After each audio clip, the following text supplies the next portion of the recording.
Hello, all. Today's class is on public health nutrition.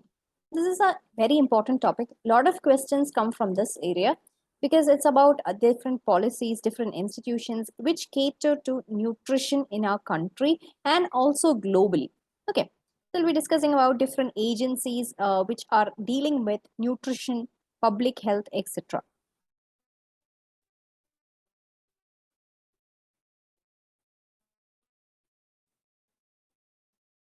So, introduction. We all know that malnutrition is one of the most important pressing problems in India, which is affecting the economic development of the country. And it is rampant in all parts of the country, being more in certain areas and in certain age groups compared to others. A hungry man is actually a social liability. It's not just a person, it's not just a problem of one person or an individual or a family. It actually it affects the whole nation because he cannot work, he cannot learn, he cannot build resistance to diseases. So a lot of burden is there. That is, he's not productive.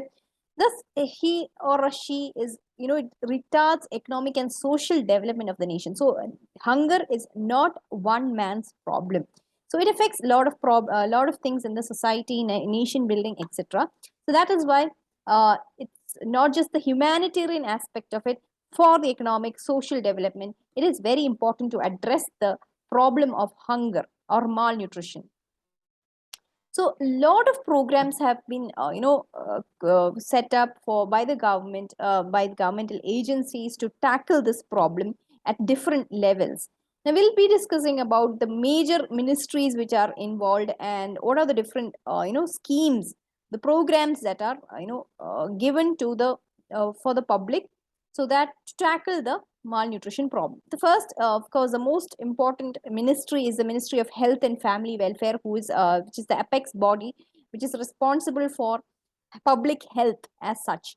So the one of the most important programs is the vitamin A prophylaxis program, which is for children between 1 to 5 years of age. A lot of children are, nutritional blindness is a very common problem because because of lack of nutrition, there is a huge chance for developing blindness, especially under the age of 5. If the child is not given a proper amount of vitamin A, there is deficiency. That means there is a chance for developing night blindness or nutritional blindness. So the service provided under the scheme of vitamin A prophylaxis program is provision of 200,000 international units of vitamin A every 6 months to children under 6 years for the control of nutritional blindness. Now, these are given by the public health institutions.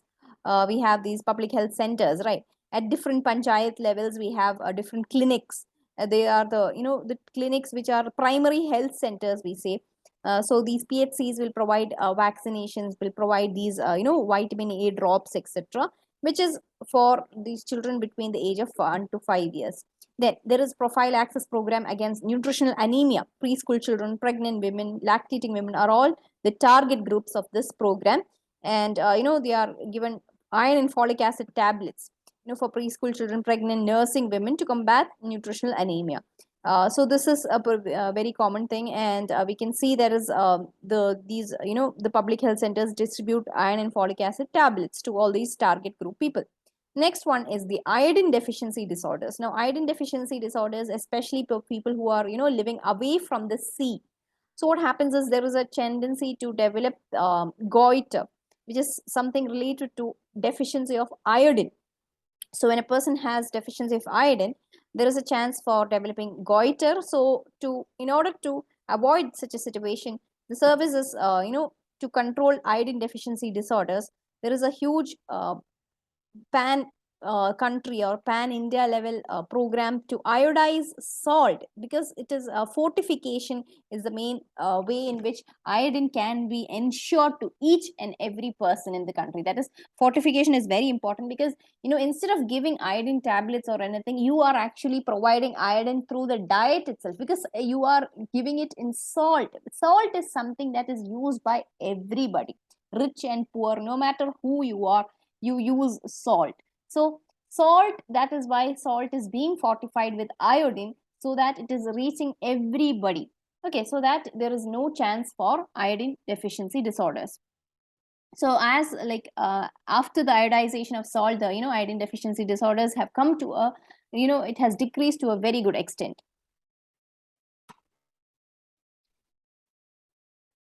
Next one is the ministry. So first we had discussed about Ministry of Family and Health. Then next one is Ministry of Social and Women's Welfare. Now, women's welfare. So here it comes. So there are three different programs which comes under this ministry. First one is very important, ICDS, or Integrated Child Development Scheme. Now this is for children up to 6 years of age, for pregnant and lactating women. Now, here the services include immunization, health checkup, referral services, supplementary nutrition. Supplementary nutrition means, for example, children in Anganwadis are given, different nutri mixes, then nutritional powders or any food items, etc. are given. So these are the supplementary nutrition programs. Then non-formal preschool education is given free of cost, that is through Anganwadis.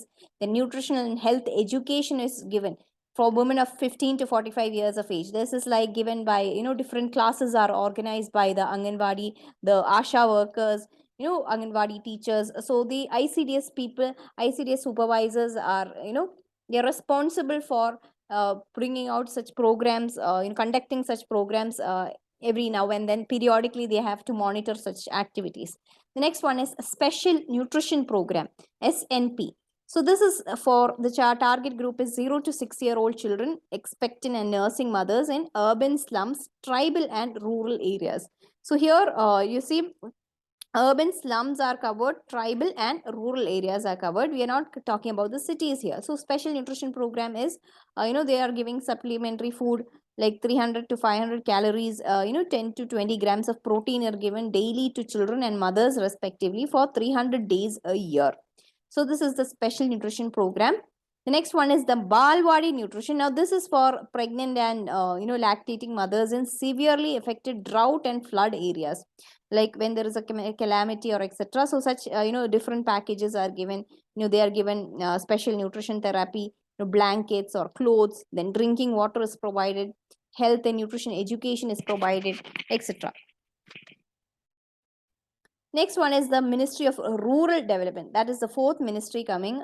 That is here the program is Applied Nutrition Program, or ANP.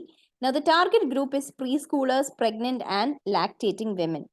And it encourages local food production through training and supply of materials for kitchen gardening, community garden. So here the focus is on development of food, like you're growing your own food, for by kitchen gardening and all, like giving a lot of saplings, seedlings or anything like that, so that you are encouraged to free of cost or with very what do you say, subsidized rates, you get a lot of new seeds, etc. You getting fish ponds and poultry development, you're getting hens, etc., for a very cheap price. And then you are being given training also, like how you have to rear these hens or poultry, how what feed you have to give. All those training is given free of cost. Then supplementary feeding is given. Then cooking demonstrations, for example, if there is in a village, if there is a lot of jackfruits are grown there, and the local people don't have much of a demand for it. I mean, they will eat it, but then there is a lot of surplus. So what happens is these ministry will give training programs how to make other value added products using this jackfruit. For example, jackfruit seed powder can be used, or jackfruit tender jackfruit certain products can be, it can be dried and kept for, it can be preserved. So they can also sell the products, you can buy these value added products instead of making fruits, I mean letting it grow into fruit and getting it wasted.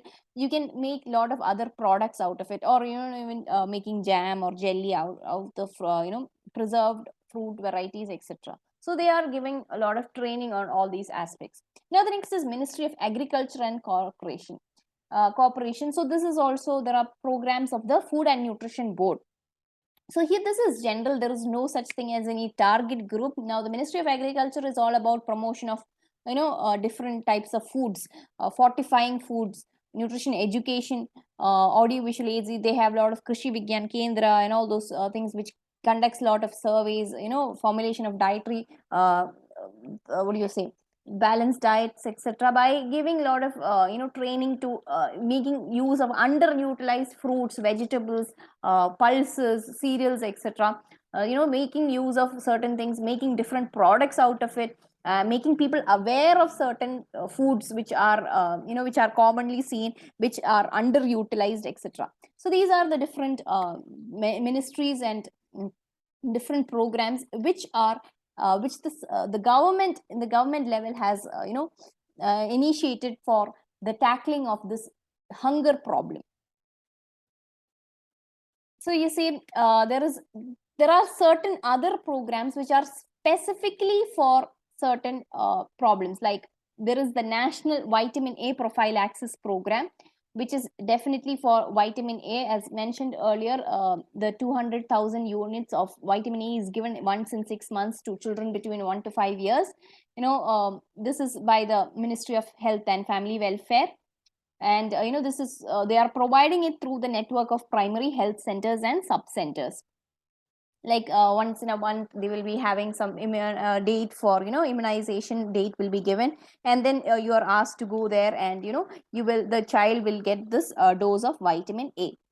So this is a very good approach, because it is available at the very all the levels, like even the local levels. You see, because nutritional blindness is a major problem which affects children, and dietary improvement to an extent only you can prevent it, because it's very hard for people to especially people of the lower socio-economic status. They are not able to afford like a lot of fruits or vegetables, etc. They might not have like a lot of variety of fruits, foods in their diet.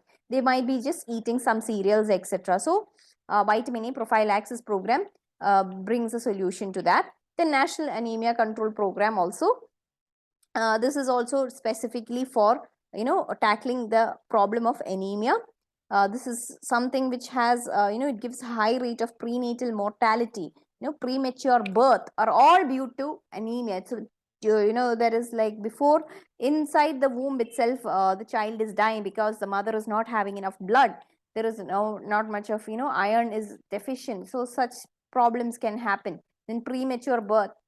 So such problems can occur, and the mother will become very tired. There is she doesn't have the enough you know he's not healthy enough to deliver a healthy baby.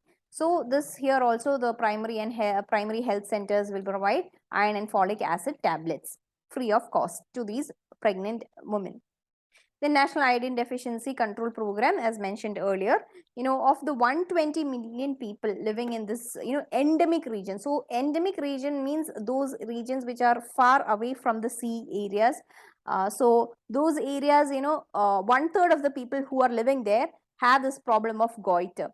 So that is why the National Goiter Control Program was launched. So this was, it was launched in order to tackle the problem of goiter, and it was renamed in 1992 as National Iodine Deficiency Disorders Control Program. So here it is salt is iodized with potassium iodate, and it is distributed everywhere. Next one is ICDS, Integrated Child Development Service. So very important, please remember the definition, the full form of ICDS. It is Integrated Child Development Services. And please remember what are the 6 things that come under the ICDS. Okay, it was launched in 1975-1976 by the Department of Social Welfare. And this is especially for children up to 6 years of age, and also for pregnant and lactating mothers. So supplementary nutrition is given. There is all those premixes, health mixes are given to the children. Immunization it is provided. You can just remember, just think about your nearest Anganwadis or public health centers which are giving these services. Preschool education, that is informal preschool education, that is Anganwadi education is given to children who are 3 years of age. They can go to school and they can study certain things before the formal schooling starts. Then health checkups, certain these health checkups are carried out like maybe once in a week, or maybe it can be done like maybe like lifestyle clinics will be there once in a month. Like there will be specific dates for different specific activities, depending on the type of depending on the ICDS act supervisors, how they channelize their programs. Okay, then there is referral services. For example, if a pregnant woman is coming to the public health center or near by public health center, and the nurse over there sees that she's suffering from any problem, like she's too diabetic or anything like that, she can refer to the next like the next level of care. It is to maybe to the district hospital or the medical center, tertiary hospitals, etc., secondary health center. The person can refer to the next level of health care service. Okay, then health and nutritional education is provided by the care people, the Anganwadi teachers. They are given training. The ICDS supervisors, nutritionists, a lot of people will be there in the ICDS program, which who give dietitians and all will be there. So they will give education to mothers or teenagers, etc. So that there are so that they are also benefited by this scheme. Next one is to combat the problem of malnutrition. Another scheme is midday meal scheme. So this was developed by the Ministry of Human Resource Development, okay, or the Department of Education. That was from 1995, from the 15th of August, that is Independence Day of 1995. All the students in primary schools were given midday meals. Okay, so all the schools which are run by the local bodies, primary schools, schools aided by government, aided schools, government schools, all were given midday meals. So the Department of Food and Public Distribution, which they will make a allocation for food grains for this scheme. So that is why, so that the children are protected from classroom hunger. What happens is children should be going to school, right? So when the child does not have enough food, what happens is the child will be forced to work, and they will be deprived of their opportunity to study. So that is why midday meal program has helped a lot of children to stay in school, so they get their education. Then increase school enrollment and attendance. Of course, when they are given food, lot of families will send their children to school, so that at least they will be given a meal.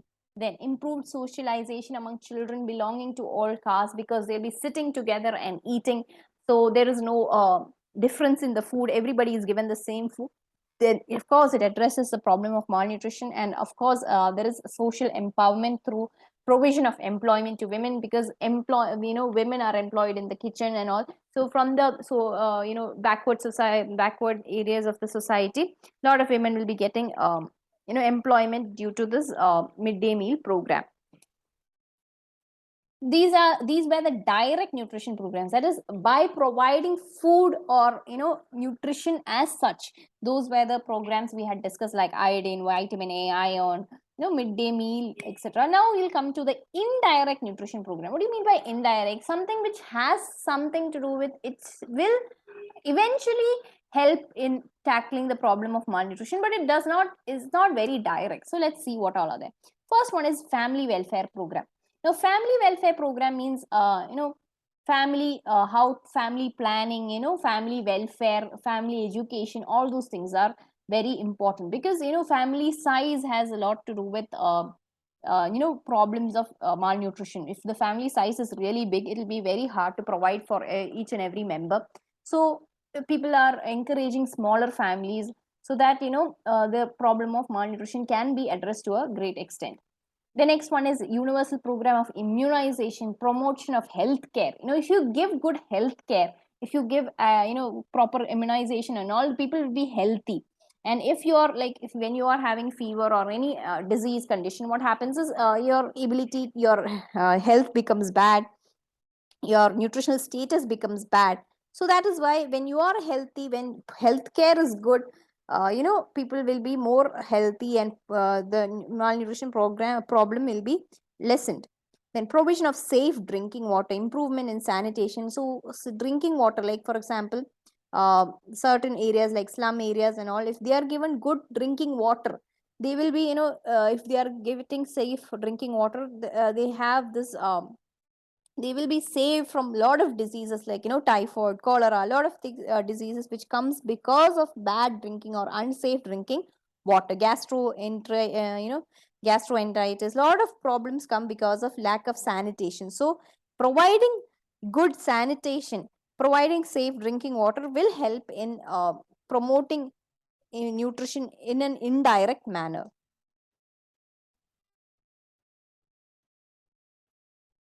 The next one is literacy program.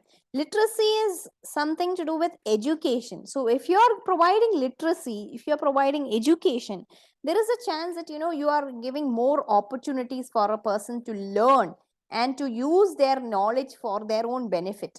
So illiteracy means it is something to do with poverty. So if a person is like, if you have no knowledge of anything, they don't have any opportunity to do work, they have very limited opportunity to find work, they have very limited opportunity to seek employment, to find a job, to make money, to serve their family, etc. So illiteracy, to tackle illiteracy itself is a good thing, because it can lead to the empowerment of the family as such. So this is also an indirect nutrition program. Then the public food distribution system, that is like we have our ration shops and all, which provides lot of food like grains, etc., in subsidized rates.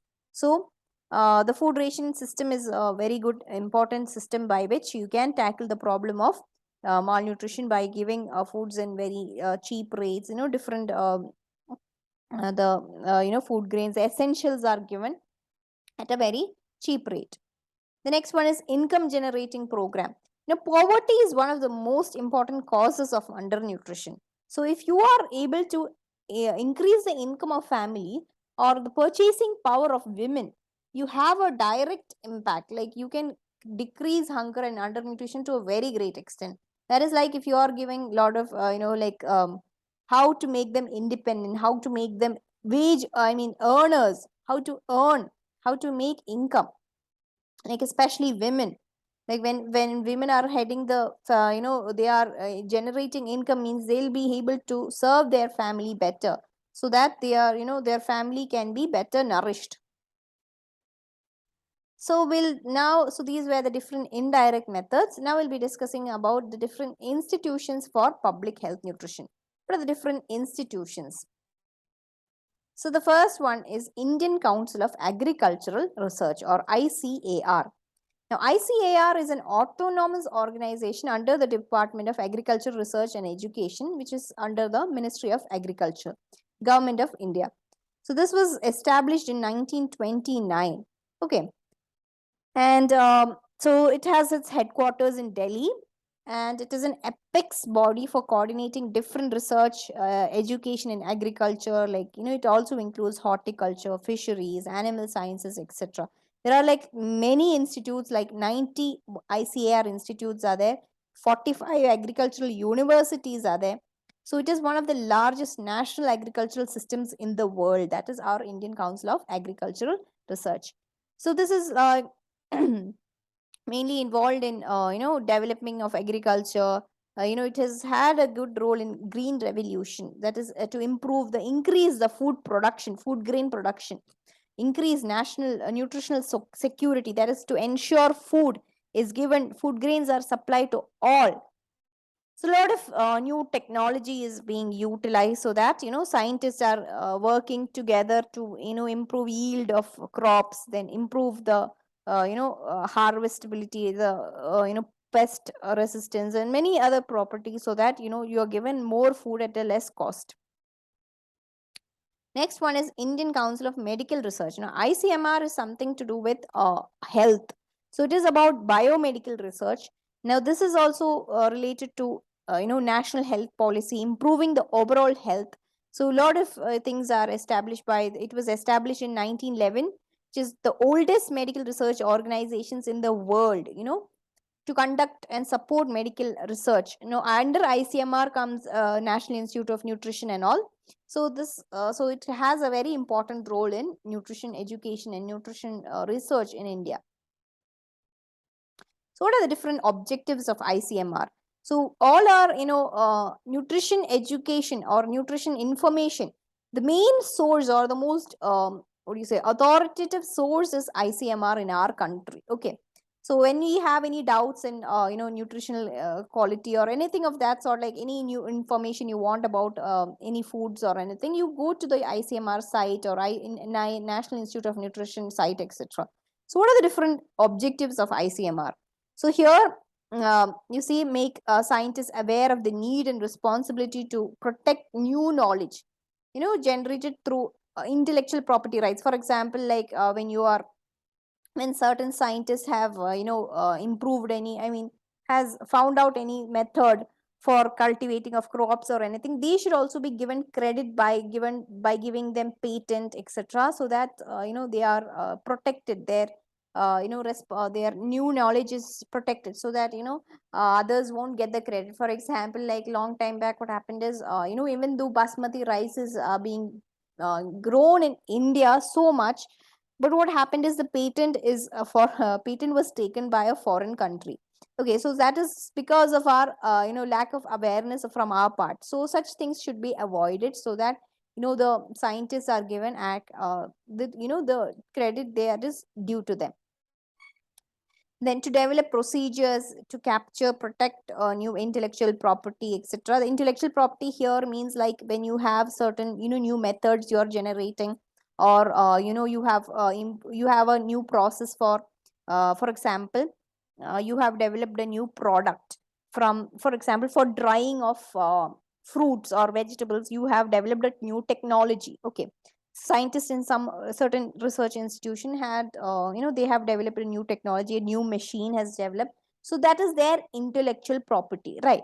So that should be the intellectual property that they have a right, to have a patent filed, so that nobody else uh, can do repeat their, they can do, nobody else takes the credit for that kind of that sort of innovation they have mastered.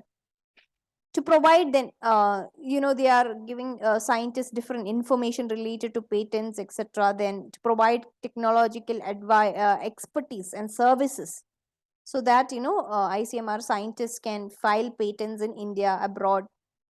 Then to encourage universities for different research activities.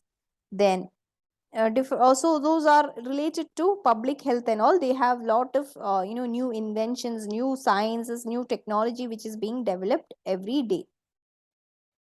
The next one is National Institute of Nutrition, which comes under ICMR. So ICMR NIN, which has its headquarters in Hyderabad. Many of you might have visited this institution, because this is the premier institution in India for all things nutrition. Okay, so here the major objectives of NIN is to identify different nutritional problems or dietary problems which are prevalent among different segments of the country. Then to evolve methods of control of nutrition problems through research, keeping up the existing economic social administration setup, to conduct research, to pave the way for planning implementation of nutritional programs, to investigate different nutritional deficiencies, food toxicities, etc., to provide training, orientation in nutrition, then to disseminate authentic health and nutrition information through appropriate extension activities. Now, this is very important, because in our country, not just in our country, in all over the world, now lot of misinformation has come across. We see a lot of things like, especially during the corona pandemic and all, you have seen that eating this will cure corona, this papad, that eating doing so and so will give you a cure from corona, such things. So these are all misinformation. So when you are in doubt regarding any benefits of any food material or any medical advice, the one authoritative place to go in our country is ICMR website or ICMR pages or National Institute of Nutrition. They will be giving the proper guidance and information at so that you get you are not misled by these false claim, false information, etc., because a lot of misinformation is spreading, because social media is always rampant and people are just looking for likes and views, so they just popularize certain things which may or may not be scientifically um, true. Okay, then to integrate institute research programs with other health and agricultural economic programs, because nothing is a standalone, we have to cooperate with other agencies, so that proper good results are coming to advise governments and other organizations on the problems of nutrition. So these are all the different functions or the objectives of NIM. The next one is National Nutrition Monitoring Bureau, or NNMB. Now, this is an important aspect of any nutritional intervention program, is to assess the different how many people or what are the data. So objectives of NNMB is to collect data on dietary intake, nutritional status of the population on a continuous basis. So if you go to the NNMB site, you can get the information about all the, what is the infant mortality rate, what is the what is the nutritional assessment profile of each of the states. You can see which is nutritionally, which is superior. I mean, how is the intake, food intake of different people of different states, etc. So the NNNB site gives you a detailed account of lot of things. So you can just go to the site, NNNB site, and you can see different data is there available in the site. It is authoritative, I mean, it is the authentic information that you get from the government site, and which will give you information about all these things, like about the nutritional status of different populations. Okay, then it evaluates different ongoing national nutrition programs. How is it going? Is it going properly? Everything is being done properly, etc. And also it is responsible for sampling. It is also responsible for giving training, supervision, analysis of data, etc. And different surveys are conducted in different states, so that a lot of information is generated. So it is all about nutrition monitoring. The next one is Food and Nutrition Board, or FNB. Now this was set up in 1964 under the Department of Women and Child Development. Okay, so this has a technical wing, and there are different regional offices like everywhere, like Delhi, Mumbai, Kolkata, Chennai. So this is also that is the National Nutrition Policy. So FNB is about nutrition education, orientation, training in certain things like home skill preservation, fruits and vegetables, monitoring of supplementary feeding under the ICDS, also giving sensitizing or of policymakers and program managers, then follow up action of the national nutrition policy. Then comes the Nutrition Foundation of India, or NFI, which was founded by Dr. C. Gopalan in 1980 with a lot of scientists and leading citizens. Now, this is a non-governmental organization. Okay, it is a non-profit voluntary organization. So, all this while we were discussing about government organization, now this is the only major non-governmental organization which was founded by C. Gopalan. Okay. So this is officially by the Government of India as a scientific research body. So it is recognized officially by the government, and the foundation derives support from different donors or from different agencies, international agencies, etc. And also the government also gives support to this. So this also aims at providing information about different aspects of nutrition to eradicate scientists. A lot of scientist community is there in this organization, and they give a lot of discussions about how to tackle the problem of malnutrition, what are the ongoing problems, etc. Now the very important thing, which is very relevant, new, the latest thing is Poshan Abhiyan. Last this year also, last exam also, a lot of questions were asked on this Poshan Abhiyan. Okay, so we have to learn this about this in detail. So this is the latest thing, which actually combines all these different headings. I mean, what we have discussed, different objectives which are coming under one single thing, that is Poshan Abhiyan. So this is a it is a scheme for holistic nourishment. Okay, so that is about Poshan Abhiyan, and it started in 2018. It was officially launched in 2018, even though it started in 2017.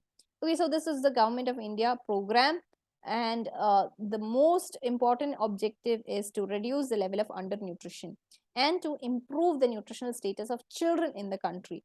So this is a multi-ministerial initiative. So different ministries are involved, and it is the India's flagship scheme to improve nutritional outcomes of adolescent children, pregnant women, and lactating mothers. So here you see adolescents are also included. Okay. So the term portion means, of course, nutrition. So the program has specific targets for, reducing stunting, anemia, undernutrition, low birth weight, etc. So according to Mission 25 by 2020, the National Nutrition Mission aims to achieve a reduction in stunting from 38.4 to 25% by 2022. So this is one of the major, aims of this Poshan Abhiyan. Now this aims to improve the nutritional status of children. Then lot of money is, then yeah, but under this scheme only, this, pregnant women are given money, especially for their, for their first delivery.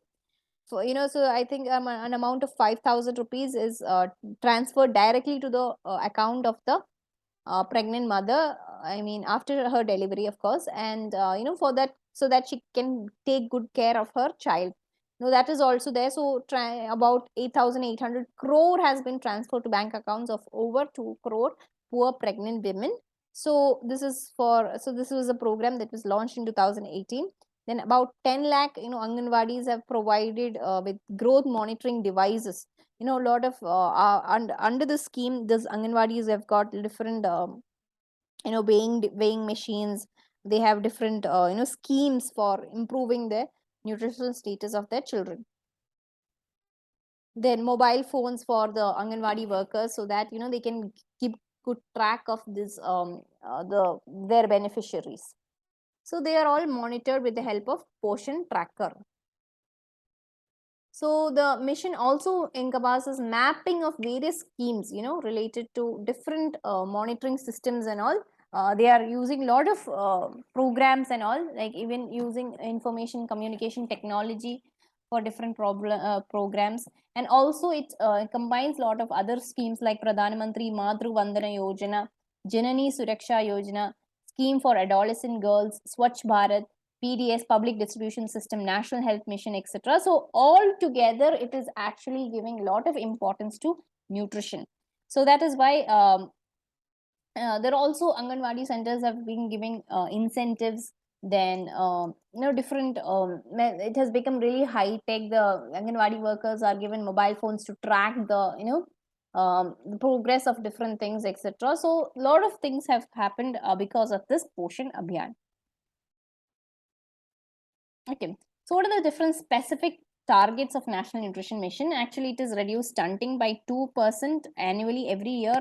The stunting should reduce. Stunting means the decrease in height. That is the height for age should be normal. Then reduce undernutrition by 2% every year.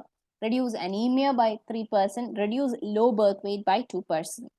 And very importantly, the Rashtriya Poshan Mah. This is something which is new. That is 1 to 30th of September is considered as the nutrition month, National Nutrition Month, or Rashtriya Poshan Mah.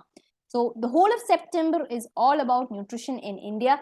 So a lot of programs have coming up in you can see different if you see visit the site, like official site of government of India, you can see different quizzes, focusing on nutrition education, etc. So you can take part in all those quizzes. It's very interesting, and it also helps you, I mean, gives you an idea of different schemes and etc.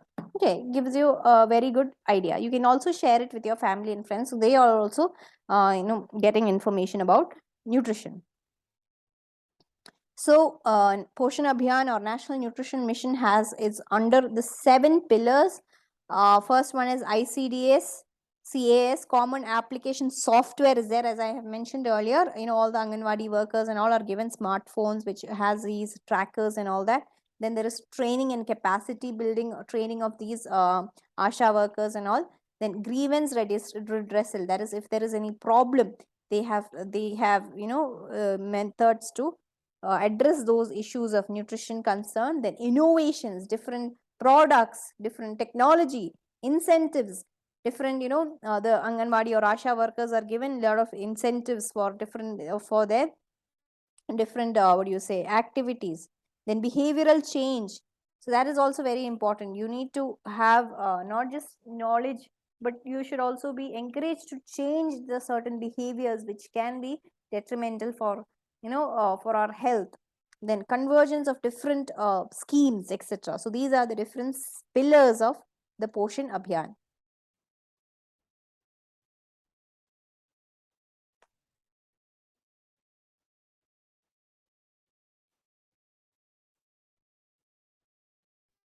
Till now, we were discussing about the different national agencies. Now, let's go to international agencies. Because, of course, we all know that malnutrition or undernutrition is not a national concern, it is something which is there all over the world. So, one of the agencies which are there in the forefront is UNICEF, or United Nations Children's Fund. So, UNICEF was created by the United Nations General Assembly in 1946 to provide emergency food and healthcare to children in countries that have been devastated by the World War in 1953. Okay, and the headquarters of it is New York City. And even now, UNICEF is very helpful in providing food, healthcare, etc. for children in different parts like war, which are struck with war, any calamities, in terrorist attack, any lot of problems occur in the world, and all those UNICEF is there at the forefront if there is any war or any famine, any national disasters, etc., natural disasters like earthquake, etc. So the this it insists that survival, protection, and development of children are very universal. Okay, so it works in more than 160 countries, and it is for the children's rights, children welfare, etc. The next one is World Health Organization. World Health Organization is the most important, or the apex body for authoritative information regarding health. So it is a specialized agency of the UN that acts as a coordinating authority on international public health. So this was established in 7th April 1948, and it has its headquarters in Geneva. So it promotes coordination of health programs all over the world, and it has a single agenda of improving health of people all over the world. It World Health Organization was all over the news when the corona pandemic hit our place, the world. I mean, everybody was looking forward to information from the World Health Organization. What is it telling? How does it how are their the what does World Health Organization say? Can we go out? What are the different guidelines given? So we were following everything that the World Health Organization had given us. Okay, so the objectives are to give worldwide guidance in the field of health. So it gives the best authority when you have any doubt regarding any health conditions, any pandemic or anything. You want certain statistics, etc., you have to go to World Health Organization site. Then to set global standards for health, to cooperate with governments in strengthening their national health programs, to encourage research, to develop methods to combat disease. The study and technology should be available for all. WHO works with UNICEF, UNESCO, World Bank, and other organizations for for providing public health. Next one is Food and Agricultural Organization, or FAO. Now this is also an agency agency of the UN that leads to international efforts to defeat hunger. Mainly for Food and Agricultural Organization, it has the different policies on food, etc. It is a source of knowledge, information about agriculture, forestry, fisheries, etc. So ensure good nutrition, food security, etc. So this was founded in 1945 in Canada, and it has about 190 members, and it is the main objective is to raise the level of nutrition and standard of living of the population, to secure improvements in efficiency of production and distribution of all food and agricultural products, to improve the condition of rural population, to contribute towards an expanding world economy, and towards ensuring freedom from hunger. So these are the different what do you say, objectives of Food and Agricultural Organization. The last one is CARE, which is one of the world's largest private humanitarian organization. So this is not a governmental organization or not by the UN or anything. It is Cooperative American Relief Everywhere. So CARE stands for Cooperative American Relief Everywhere. It has its headquarters in Atlanta, Georgia, and it was founded in 1945. This was also for providing relief to World War victims. Then CARE quickly became a trusted vehicle. So you can see different, especially if you see news and all, You can see, like when you see war struck areas or any calamity struck areas, you can see when any vehicles of having this logo of UNICEF and CARE mostly. So it has a lot of members. Then CARE's mission is different, like it is provide emergency relief during disasters, address poverty, health, different education, economic development, empowerment of women. All these are the major objectives of CARE. It also fights against global poverty. There is World Hunger Campaign, then education, HIV/AIDS to reduce the spread of disease, to aid the affected ones, then victories over poverty, long-term solutions to poverty, then care for the child. So these are the different objectives of CARE. And in India, there are different. It has also undertaken different projects like Integrated Nutrition and Health Project. Um, Promoting linkages for urban sustainable development project. This is it has this acronym plus. Then better health and nutrition project, BHNP. Then sustainable tribal empowerment project, anemia control project, credit rotation for empowerment development through institution. So you can see this, there are different names which you have to be at least aware of these names. Okay, be familiar with these names and know that these are the different projects undertaken by CARE, which is a private organization, which is one of the largest organization in the world, and it has a lot of projects for the improvement of public health. Okay. Okay, so these are the different agencies which we have gone through, which are related to giving or which gives importance to nutritional care, public health, etc., which is very important. And we need to remember these names of and all the activities undertaken by these agencies. Okay, hope it is very clear to all of you.